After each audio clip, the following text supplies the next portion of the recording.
Nabashuje mwese ni raporo nshya y'impuguke z'umuryango w'abibumbye yashimangiye ubufatanye bumaze igihe bw'ingabo za Repubulika ya Demokarasi ya Kongo FARDC n'umutwe w'iterabwoba wa FDLR mu bihe bigiye bitandukanye, kandi uyu mutwe wagiye ugaba ibitero mu Rwanda.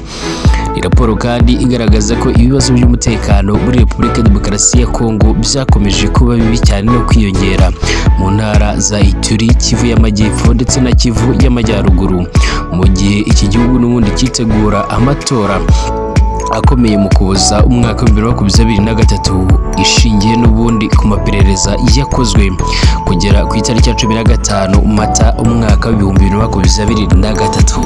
Iyi raporo se noneho niki ivuga ku Rwanda?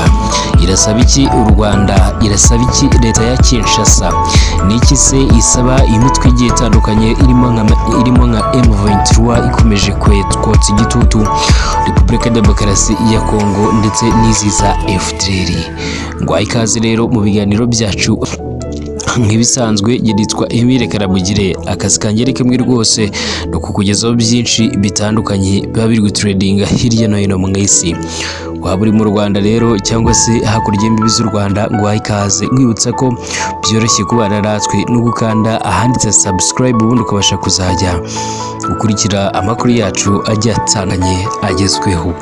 Ngo ikaze rero. Raporo nshya y'impuguke z'umuryango w'abibumbye yashimangiye ubufatanye bukomeye cyane bumaze igihe n'ubundi bw'ingabo za Repubulika ya Demokarasi ya Kongo FARDC n'umutwe w'iterabwoba wa FDLR mu bihe n'ubundi bitandukanye. Uyu mutwe wa FDLR wagiye unagaba ibitero ku butaka bw'u Rwanda. Ni raporo igaragaza ko ibibazo by'umutekano muri Repubulika ya Demokarasi ya Kongo byakomeje kuba bibi cyane mu ntara za Ituri, Kivu y'Amajyepfo ndetse na Kivu y'Amajyaruguru, mu gihe iki gihugu cyitegura amatora akomeye y'umukuru w'igihugu. Ni mu kuboza n'ubundi ku uyu mwaka w'ibihumbi 2023. Iyi raporo kandi ishingiye ku maperereza yakozwe kugera ku itariki ya 15 Mata umwaka w'ibihumbi 2023. Ni umutekano n'ubundi wahungabanyijwe cyane cyane n'imitwe irimo nka ADF wakomeje kwica abaturage mu buryo burimo guturitsa ibisaso, ndetse itsinda ry'impuguke ryaje kugaragaza ko uterwa inkunga na Daesh binyuze mu bikoranire yubakiye muri Afurika y'Epfo. Iyi raporo kandi inavuga ko umutwe wa M23 wakomeje ibitero byawo ku buryo ngo watumye byibuze abantu basaga 1 miliyoni bava mu byabo hariya muri Repubulika ya Demokarasi ya Kongo. Iyi raporo kandi ikomeza igira iti urunyurane rw'ibikoresho n'ubundi bya gisirikare bya M23 birimo n'ibyakozwe vuba aha ngaha byagaragaje ubushobozi bufatika bw'uyu mutwe witwaje intwaro n'ubundi zigiye zitandukanye M23 ifite, ngo binashimangira ko n'ubundi harenzwe ku bihano byafashwe byo kugurishwa ndetse no kugura intwaro mu buryo bugiye butandukanye.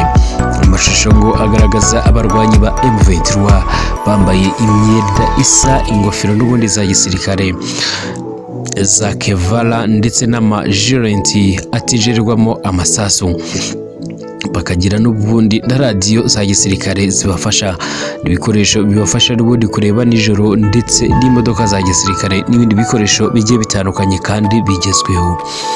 Ibikoresho bisanga ibindi binagezweho bya gisirikare birimo imbunda n'amasasu batigeze batunga ugereranyije byibuze mu myaka yo muri 2012.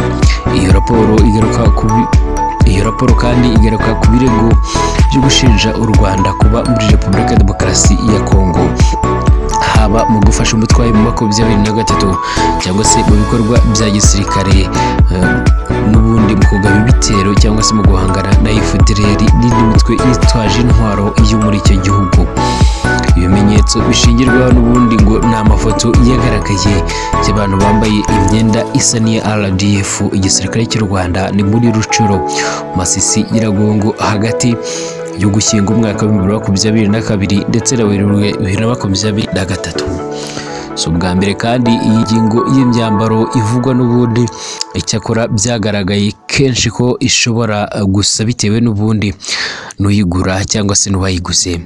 Bavuga ko RDF muri Repubulika ya Demokarasi ya Kongo yarashe ku birindiro bya FDLR n'umutwe wa Rassemblement pour l'Unité État Démocratique Ruja Urunana, agambiriwe n'ubundi kwica Koloneli Ruvugayimikorere